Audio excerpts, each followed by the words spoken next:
Hello and welcome to School Spotlight.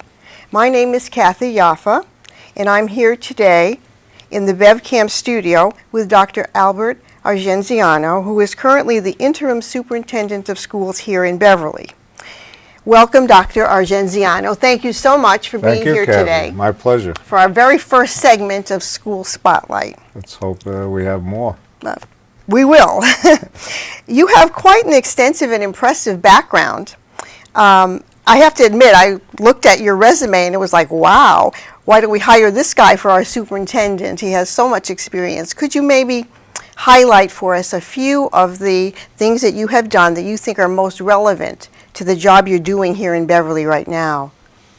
Well, thank you, Kathy. I have a dual role in Beverly. One is to assist the school committee in hiring a new superintendent, and secondly, be an interim superintendent of schools. And 48 years experience, 28 years as a superintendent. My last superintendency was in Somerville. I was there for 12 years. And some of the things that I'm proud of that we did in Somerville was put in all-day free PreK, pre-kindergarten and kindergarten for all parents, because that the research shows that the bulk of special education referrals in K1 and 2 are usually reading related. So if you have all-day pre-kindergarten, all-day kindergarten, the students are ready to read when they hit first grade, and you reduce your special education costs. So I was kind of proud of that, kind of proud of increasing advanced placement courses from 4 to 24 at Somerville High School. When you have advanced placement and you pass the test, you get college credit. So, you know, saving middle-class people opportunities to save some money on college was a big help. Had a large vocational technical program, and built 6 schools in 12 years when I was superintendent there. So I was kind of proud of the building program. And before then, I worked for 10 years for the Department of State, ran American schools in Spanish-speaking countries. I was on an Indian reservation as a principal. So I've been around and done some superintendent searches. So I think I can assist Beverly with the search, number one, and number two, provide them with some stable leadership. And as you can tell by looking at me in the gray hair, I've had some years on my physique, so I'm able to handle You wear them very well. Thank you. Thank you. I noticed that shortly after you left Somerville, they named an elementary school after you. I think that's pretty cool, and it speaks to the fact that they must have liked you in Somerville. Yeah, after a little while, we had a good relationship. I was there 12 years, and that was kind of a surprise. My last school committee meeting, they named a school after me, and I just went back this past June.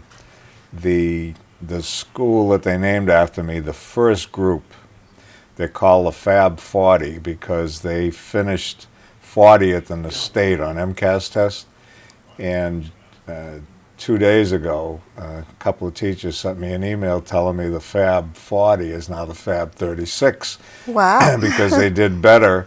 So I went to their 8th grade ceremony, similar to Briscoe when you pass to the high school. So they invited me back for their ceremony, and I was pleased to be part of. This was the first group, because I left in '05, so the first group that kind of finished the 8th grade there. It's a K-8 school, and I'm very proud of being the recipient of having a school. Usually you have to pass away to have that happen, or give a lot of money. I'm close, but I'm not there yet. I noticed also that you have some very strong North Shore connections. You were an adjunct professor at Endicott College, and you worked for some North Shore school districts in the superintendent searches. You live in Salem, so you kind of have a feel for the community here in Beverly. What is your impression of the Beverly schools? I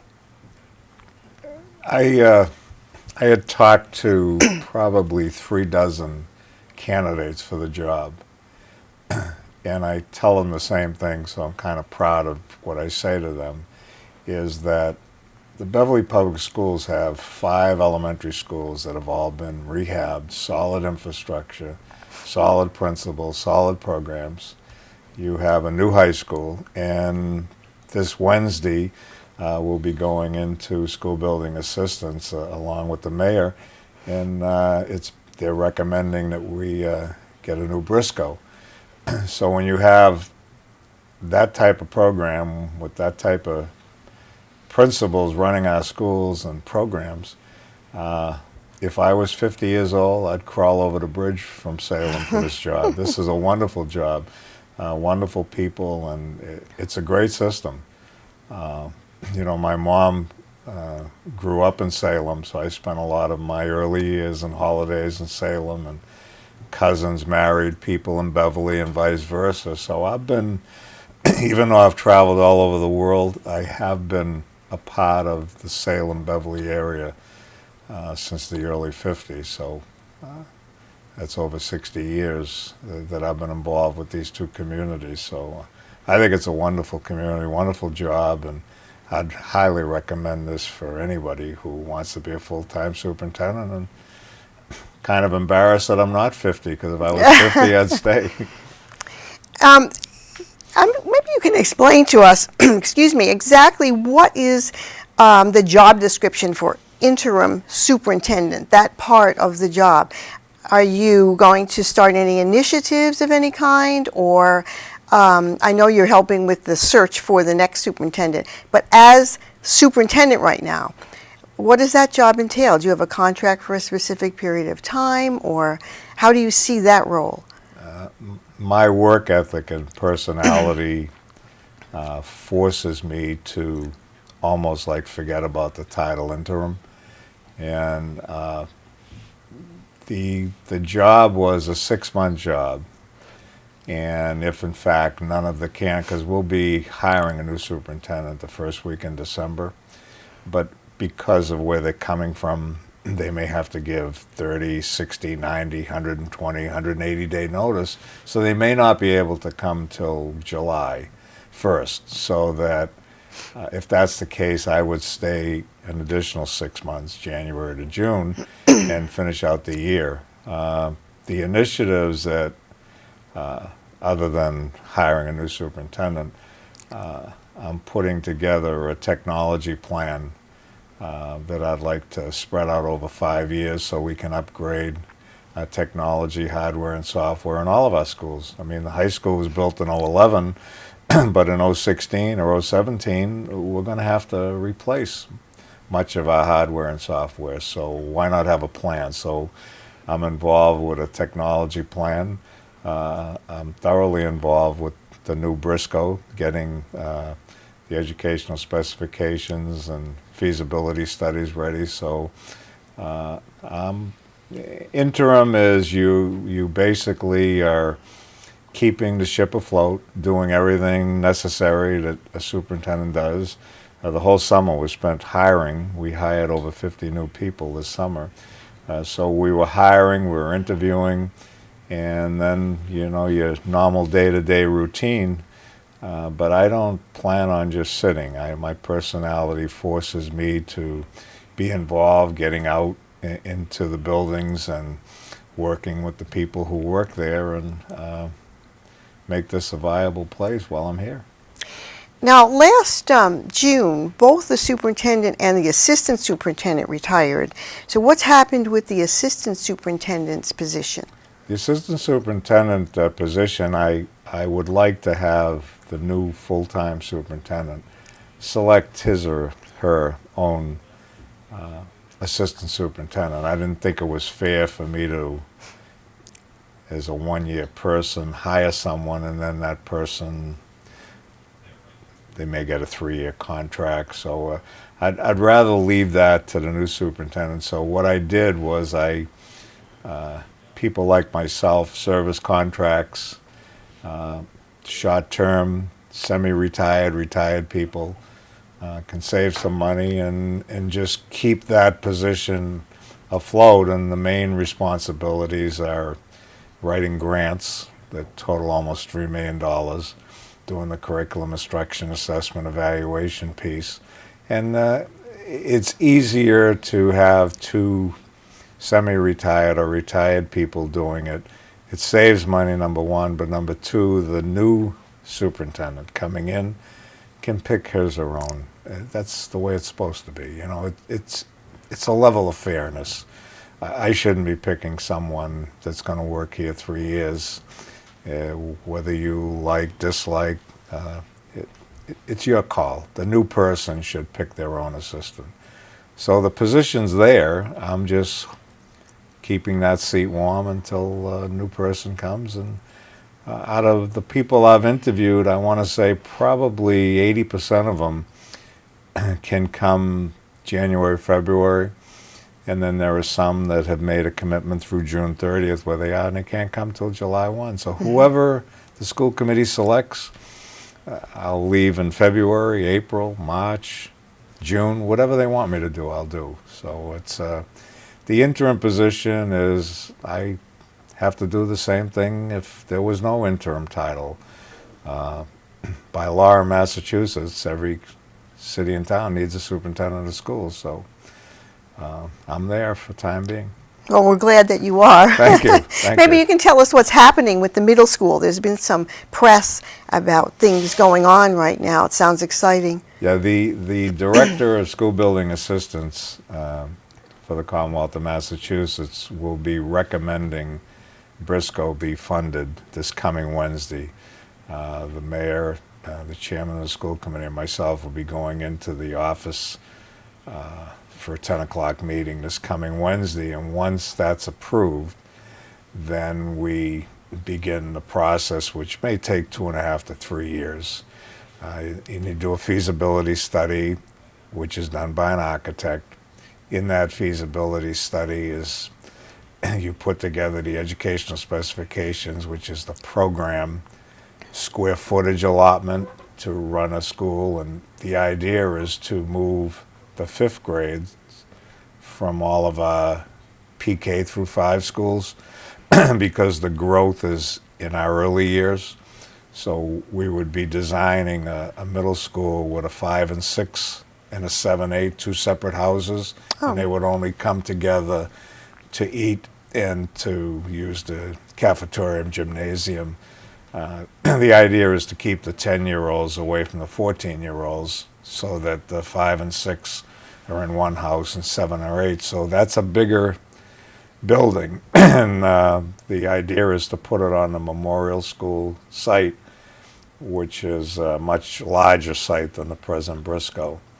The Briscoe, there's no room to expand, but Memorial has probably 17 acres. It's a pretty good size plot of land. So we'll be designing and building. If we get approval Wednesday, which it looks extremely good, we'll be getting ready to design, and the idea is to open in 2017. Will it be a completely new building, or are they going to use part of the existing memorial? The feasibility study will, excuse me, the feasibility study will tell us that can you use a portion of the memorial school? Similar to the high school was a combo. Yes. There was a combination of rehabbing existing and adding on new, which could be the case of Memorial. You know, I remember going to theater productions that my cousins were involved with in the early 60s in that auditorium. It has good bones, it's a good building, so maybe there are sections that we could rehab and then add on to. So that's what the feasibility study, an architect does that, and it tells us, is the land suitable for what we're talking about? Can we expand? Can we add on? Can we go up? Can we go around the corner? All of those things, an architect and an engineer will be able to tell us. Okay, and what's the status of the other school building that we have in Beverly, the McEwen, which is not now part of the integral Beverly school system. We're presently renting that, and we'll be renting it for an additional year. And the long-range plan, the thought process that the school committee has talked about, if in fact that they can replace the income that we're presently receiving for rental property, which is a little over $500,000 a year, would be to make that a pre-kindergarten. It would be an early childhood center, predominantly for early childhood. And the thought even was, if they do something to Memorial, move central office there too. But I think the first educational reason would be to make it an early childhood center and put all of the 4-year-olds in one site, which is nice. That's that's a nice. I did that in Somerville, and when you can put all of your 4- and 5-year-olds in one site, it's conducive.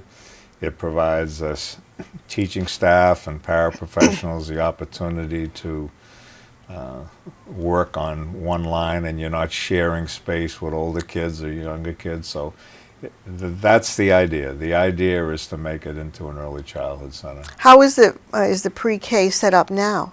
The pre-Ks are spread out. We have 4 of them in our own building now that we rehabilitated the second floor of the memorial for 4 PKs, and it's we've gone from an adult building with inspectional services and veteran services and school department now to have 4-year-olds. So it's fun. All of a sudden the building has a little more noise, a little more life, and they're on the second floor, but it keeps the older folks in line, I guess. But that's where we have 4 sections there, so it's kind of spread out. So we'd like to put it under one roof in one house with one staff. Now, is the PK program, is that accessible to everybody in Beverly, or? We have half-day and full-day PK and K, and it's accessible to everyone, but there's a fee. Okay. In Beverly, there's a fee for half-day and full-day. When I was in Somerville, we did not charge, but the fee schedule here has been in existence for a while. So yes, it's open, and I think we still have spaces in half-day Ks for parents moving into Beverly. But it's parents weigh that versus daycare, and I think our fee is a lot cheaper. So it's, if you have a 4-year-old, it's better to put them in pre-kindergarten than put them in daycare. Now, just to clarify, the kindergarten half-day, that's free still. Okay, so it's only the full-day supplement that parents would have to pay for. That's right. Okay. Now, as I understand it, you've been talking to various community groups. Now I'm changing to the search for the new superintendent. And you did quite a bit of work this weekend, I hear, on that. Maybe you could explain to us what the process is in place for the search, and where we are along that way right now. Okay. I wanted to get a head start and be early. The last 2 times I've done searches here, they've done them in March, April, and May, and been in competition with many other school districts, and have lost some candidates to other cities and towns. So I did the initial advertisement July 1st, August 12th. I was able to get probably 45 inquiries, 33 to 34 solid people filled out the complete application format. And then I do focus groups, and that's when I was out in the community. The focus groups, I ask a number of groups of people, what are the strengths of the Beverly Public Schools? What are the areas of improvement that you see Beverly schools should be doing? And what characteristics would you be looking for in a new superintendent? And I asked those 3 questions to as many people who would come to buildings. Met with staff, administrators, parents. If you couldn't come to any of the 7 schools, I had a night meeting. If you couldn't come to the day meetings, the night meetings, and we had a survey that Endicott College provided that you could sit online and complete the survey. And I do that for the candidates because I give them those 3 questions I summarize into a leadership profile. And this is what the administrators say for question number 1, teachers, parents, students, question number 2. And I put it together, and it's probably 15 to 18 pages. And that's the homework for the candidates. This is what the taxpayers of Beverly, this is what the people who live here, work here, sleep here, this is what they're asking a new superintendent to be. You know, they want someone who's going to stay. They want someone who's visible, who is a collaborative, who has leadership capabilities.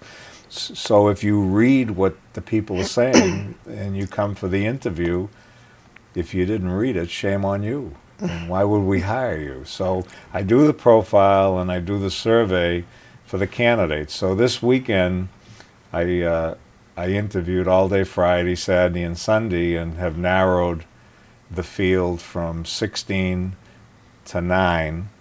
And those 9 will go to a selection committee that the school committee has picked, and it's an elementary and secondary parent, an elementary secondary teacher, a principal, a community person, 3 school committee members. They'll make up the selection committee. They'll interview the 9 people on October 28, 29, and 30. Narrow that to 4. The 4 people will be interviewed November 12, 13, 14. We'll do site visits, and hopefully December 1st have a new superintendent. So that's the process, and if they can come in January, I'll stay and assist them. If they can come in March or April. But the latest anyone would come would be July 1. So I could be here for 6 months, 9 months, or 12 months. So we're right on schedule. Nothing has changed. The only thing that may change between now and November is, you know, one of our 9 may change their mind, family reasons don't allow them to come, family illness. There's always something that would prevent all 9, but I'm hoping that all 9 make it through November 1st, and we have a happy Halloween and able to go from 9 to 4. It sounds good. So that's sounds the process, promising. and I've got some good people. I've got some sitting superintendents, sitting assistant superintendents, people in middle management, principal positions. So there's a diverse group, male and female, that the selection committee and school committee will, it's their choice. Once I give the 9 to the selection committee, then I step back, and then they're in the position of going from the 9 to 4 to 1. So my work is almost done regarding that, but I've got the whole month of October here left. Well, it sounds like you've done a lot of work so far. It's been a lot of work, but I enjoy it. I've done searches before. I've done a Newburyport, Marblehead. I helped out with Salem, Amherst, Pelham. We did the assistant superintendent of special education in Boston. So I've done some searches since '07. I've been involved. I retired in '05, and then I started doing searches in '07.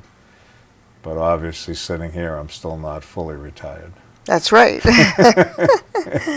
And I wanted just to point out to our viewers that if anybody is really interested in finding out a little bit more about the search and the people who are on the committee to choose the next superintendent, all of that is online on the Beverly School website. Correct. So if you had an interest, you could just go on there and look for it under the superintendent's section and get more information. I keep adding, we just keep adding. Every day that goes by, you add something else. The last edition was the selection committee. Mm-hmm. They've been selected, so they're all, they work here, they live here. And then the next will be when we go from 9 to 4. So those dates are there, October 28, 29, and 30, and everything is on the website. Maybe you can tell us just a few things about the nature of the candidates.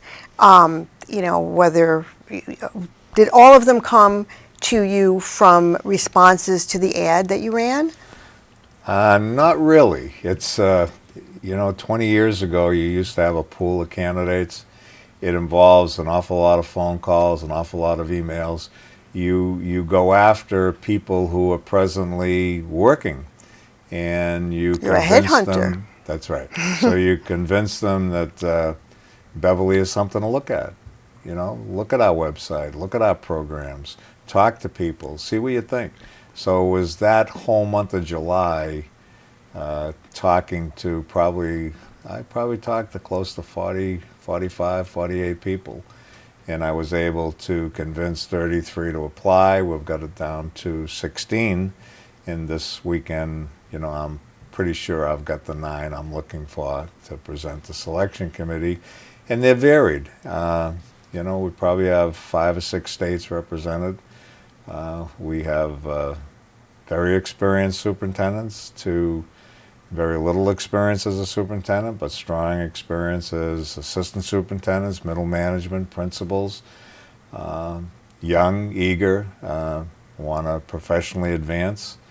And I'm all for that. When I was 28, if someone didn't give me a chance, I wouldn't have been a principal. Someone didn't give me a chance at 34, I wouldn't have been a superintendent. So you need people in your life to assist you, mentor you, help you grow, and we've got some good young people, and we've got some veterans, and it'll be a good mix. And then that's what the school committee does. They decide who is the best fit. We may buy a new pair of shoes every week, and some fit perfectly, and it's the same size, same color, but it just doesn't fit. So you need to have the right fit. Someone really needs to want to be invested in Beverly. They don't have to live here, but they really have to buy into the community, buy into the programs. They need to be visible. They need to be at games, at concerts, at theater productions. That's what a superintendent is supposed to do. A superintendent's a part of the fiber of the school system. If they only come 8 to 4, you can get a robot to do that. You want a human being, someone with heart. And I soul. assume that you made this point in Absolutely. the interviews that you conducted. So I'm a firm believer in finding someone with a heart and a soul, along with the doctorates and the experience and all of that. You need to have a little heart and a little soul, and work with people. well, it's really obvious that you have all of those characteristics. So I'm I think too old, Kathy. you're never too old, but but I know where you're coming from because I'm about as old as you are. So, well, I thank you so much for being with us today on this first segment. My pleasure. And the next segment, I think you're going to be involved in too, because we are going to meet all of the principals of Beverly's 7 schools, and just find out a little bit about them and about what's happening in their particular school. And I look forward to seeing you again. And good luck with the rest of your job. Thank you. And we're happy that somebody so competent is taking care of our Thank schools. you. Next month we'll get together with our principals. Sounds good. Thank you all for joining us. My name is Kathy Yaffa. This has been School Spotlight, Segment 1.